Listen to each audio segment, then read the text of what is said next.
રસિક ચાવડા, સામાજિક આગેવાન, ગુજરાત। આજે મારે વાત કરવી છે સબ સ્ટાન્ડર્ડ દવાઓ બાબત। સરકાર દ્વારા આરોગ્ય કેન્દ્રની જરૂરિયાત મુજબની દવાની ખરીદી કરવામાં આવતી હોય છે। આ દવાઓ ફાર્મા કંપની પાસેથી આરોગ્ય વિભાગ ખરીદતી હોય છે અને જે જરૂરિયાત મુજબ આરોગ્ય કેન્દ્રમાં ફાળવણી કરવામાં આવતી હોય છે। તાજેતરમાં આવી જ ખરીદી કરવામાં આવી અને દવાઓનું વિતરણ કરવામાં આવ્યું। આ દવાઓનું વિતરણ થયું અને દર્દીઓને આપી પણ દેવામાં આવી। ત્યારબાદ આરોગ્ય વિભાગને જ્ઞાન થયું કે આ દવાઓ સબ સ્ટાન્ડર્ડ છે, એટલે દર્દીઓને આપી શકાય નહીં। તો આજે એક પ્રશ્ન છે કે જે દવાઓ આવી ગઈ છે, વિતરણ થઈ ગઈ છે અને દર્દીઓને અપાઈ ગઈ છે, તો એમનું શું? લોકોના આરોગ્ય સાથે આવા ચેડા શું કામ?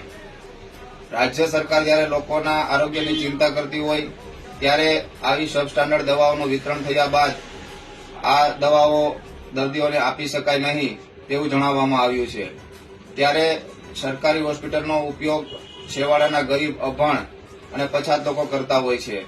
ત્યારે આવી દવાઓના વિતરણથી લોકોના જન આરોગ્ય સાથે ચેડા કરવામાં આવ્યા છે। ત્યારે આ ખરીદ પ્રક્રિયામાં જવાબદાર તમામ સામે પગલાં લેવા જોઈએ અને તપાસ કરવી જોઈએ।